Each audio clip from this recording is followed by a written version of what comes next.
안녕하세요. 22세기 적입니다. 오늘 소개해드릴 원자재는 은인데요. 이전 시간에 금에 대해서 소개를 해드렸는데 원자재 중에 빠질 수 없는 게 바로 은 투자입니다. 그럼 지금부터 어떤 요소에 의해서 은 가격이 상승을 하고 하락을 하는지 지금부터 한번 알아보도록 하겠습니다. 은은 영어로 silver, S-I-L-V-E-R 이라고 하죠. 이 은은 네이버 화학백과에 제가 검색을 해보니까 이렇게 나오더라고요. 흰 광택이 있고 무르며 늘어나고 펴지는 성질이 금 다음으로 강하고 전기 전도율이 그리고 열 전도율은 금속 가운데 가장 높다고 합니다. 이 은은 장식품 및 화폐, 고급 식기, 거울, 보청기, 용접 등으로 다양한 산업에서 사용이 되고 있다고 하는데요. 기원전 3000년 전에 은은 금보다 더 비쌌다고 해요. 이집트에서는 금보다 약 2.5배나 가치가 있었는데요. 근데 이 은이 가격이 급격하게 하락을 하기 시작을 한 거는 중세 유럽에서 고가였지만 신대륙에서 대량의 은이 유입되기 시작을 하면서 가격이 하락을 했다고 합니다. 그러니까 이전에는 은보다 더 귀했던 게 은이 그렇게 흔하지 않았기 때문에 귀했지만 지금도 그렇고 예전에 과거에는 은이 신대륙에서 그 은이 더 많이 유입이 되기 시작하면서 가격이 하락을 했다고 합니다. 이 은 가격, 지금 현재 가격이 26.42불에 거래가 되고 있는데요. 금 가격, 이전에 영상에서 보셨다시피 금 가격의 경우에는 주가가 가장 높았을 때는 2011년과 금과 비슷합니다. 그러니까 은이 가장 주가가 높았을 때는, 가격이 가장 높았을 때는 2011년도로 약 49.82였는데요. 금 가격의 경우에는 이전에 가장 높았었던 고가를 뚫고 나서 지금은 현재 이 가장 높았던 고가를 뚫고 상승을 했는데, 은은 그렇지 못하고 아직도 이제 지금 현재 크게 상승을 하겠지만 26.42불에 거래가 되고 있습니다. 이렇게 은과 금은 귀금속으로 둘 다 사람들에게 많이 알려진 장신구, 그리고 그 투자성으로 매우 높은 원자재인데요. 그럼에도 불구하고 금의 경우에는 주가가 많이 상승을 했지만 은의 경우에는 그렇지 못하고 있습니다. 은 가격을 확인하시고 싶으면은 investing.com이라고 하는 웹사이트에 들어가셔서 은이라고 검색을 하시거나 ZI라고 검색을 하시면은 은 가격을 확인하실 수 있는데요. 은 가격의 변동에 영향을 주는 게 금하고 매우 비슷합니다. 금의 경우에는 세 가지였죠. 인플레이션, 금리, 세계 경제. 근데 은은 한 개가 더 있어요. 바로 이 금 가격입니다. 먼저 하나하나씩 보도록 하겠는데요. 인플레이션, 이전에 설명드렸다시피 인플레이션으로 화폐 가치가 하락을 하게 되면은 은은 그 공급량과 그리고 그 공급량이 비교적 일정하고 하락하는 화폐 가치에 헤징을 할 수 있는 대안으로 인플레이션에 대비를 해서 은에다가 투자를 많이 할 수 있다고 볼 수 있을 것 같습니다. 그리고 금리 역시 Federal Reserve라고 하는 곳에서 금리를 결정을 하는데, 금리가 하락을 하면은 은값이 상승을 하게 되는데요. 그 이유는 투자자가 더 높은 보장 수익을 거둘 수 있기 때문에, 더 좋은 투자처로 자산을 옮기기 때문에 금리가 하락을 하게 되면은 좀 더 수익성이 좋은 은에다가 투자를 하기 때문에 금리와 은 가격이 연동이 되어 있다고 볼 수 있을 것 같습니다. 마지막으로 세계 경제인데요. 세계 경제의 적신호가 오면은 주가가 하락을 하게 되고, 그리고 회사 주식 투자 대신에 은에다가 투자를 하게 되는데, 경제가 어려워지게 되면은 연방준비은행이 금리 가격을 하락시키고, 이 원인이 은값을 상승시키는 원인인데요. 이전에 말씀드렸다시피 금 가격하고 은이 영향을 받는 게 매우 비슷해요. 세계 경제 아니면은 금리 또는 인플레이션에 영향을 받는데, 그 외에도 하나가 더 있습니다. 바로 금 가격인데요. 이전까지만 하더라도 금과 은 값은 동일하게 움직인다고 알려져 있었습니다. 20세기에 금과 은 가격의 비율은 1대 47이었는데요. 금 1kg이면은 은을 47kg을 살 수 있었다고 이해를 하시면 될 것 같아요. 근데 20세기에는 이렇게 비율이 1대 47이었는데, 지난 20년간 금하고 은 비율을 확인을 해보니까 1대 60이더라고요. 1대 60이라는 게 금 1kg이면 은을 60kg이나 살 수 있는데, 이전에 비례해서 은 가격이 많이 하락을 했다고 이해를 하시면 좋을 것 같아요. 그리고 현재 금, 은 가격 비율을 해보니까 1대 75나 되더라고요. 그러니까 금 가격 대비 은이 가격이 많이 하락을 한 거라고 볼 수 있을 것 같습니다. ETF를 한번 보도록 하겠는데요. 은 ETF도 다양한 ETF가 있는데 총 4개의 ETF가 있었습니다.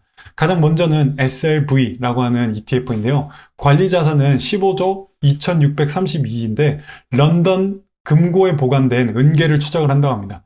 그 다음으로는 SIVR이라고 하는 ETF인데 8,950억 ETF이고요. 런던 금고에 보관된 은계를 역시 추적을 하는데, 이거는 둘 다 똑같은 런던 금고를 런던 금고에 은계가 있는 거를 비교를 하는 건데, 이 ETF, SLV라고 하는 거는 iShares라고 하는 발행사에서 발행을 한 거고, SIVR의 경우에는 Aberdeen Standard라고 하는 이 발행사가 발행을 했기 때문에 둘 다 추적 대상은 비슷하지만 가격도 다르고 관리 자산도 다른 거라고 이해를 하시면 될 것 같습니다.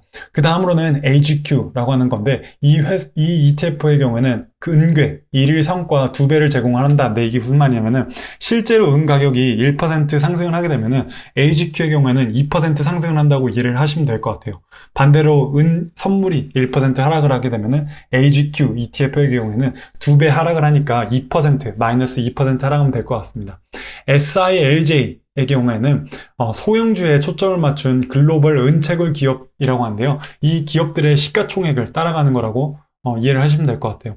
이 회사들의 ETF들의 가격을 보면 최근 들어서 그래도 조금 상승을 하긴 했지만 금에 비해서 그렇게 많이 상승을 했다는 거를 그렇게 금에 비해서는 그렇게 크게 많이 상승을 안 했다고 볼 수 있을 것 같은데요. 은 가격이 지난 2016년부터 2020년까지 ETF상으로 봤을 때는 그렇게 큰 움직임은 없었던 것으로 보입니다. 근데 AGQ, SILJ 두 개를 회사를 비교를 해보면은 ETF의 경우에는 AGQ가 거의 움직임이 없었죠. 이런 식으로 항상 2배, 3배의 수익을 주는 ETN 아니면 ETF의 경우에는 보시면은 주가가, 그러니까 그 가격이 실제 선물 가격과 동일하지 않다는 것을 이해하실 수 있는데요. 이런 면에서 AGQ에는 투자를 하시지 않는 걸 추천을 드립니다. 그에 반면에 SILJ의 경우에는 지난 7년 동안 가격이 크게 상승을 하고 하락을 하고 상승, 하락을 반복을 했는데요. 이게 왜 그런지는 한번 좀 더 자세하게 알아봐야겠지만, SILJ라고 하는 곳이 은을 채굴하는 소형 회사에다 투자를 하는 회사들인데, 그 ETF인데, 이렇게 큰 변동폭을 보였는지는 좀 더 자세하게 공부를 해봐야 될 것 같습니다.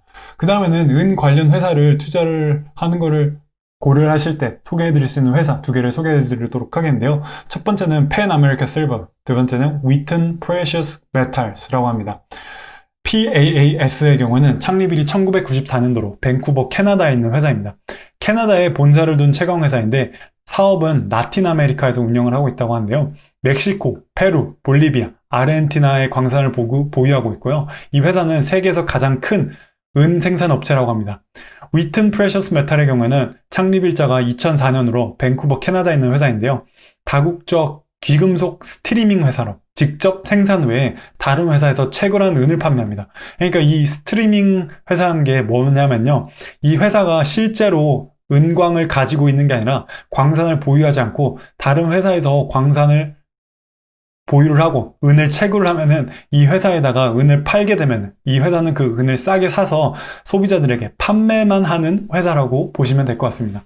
시가총액만 보면은 펜 아메리칸 실버보다 위튼 프레셔스가 훨씬 더 높은데요. 이 두 회사의 가격을 보시면은 둘 다 비슷하게 움직이고 있어요.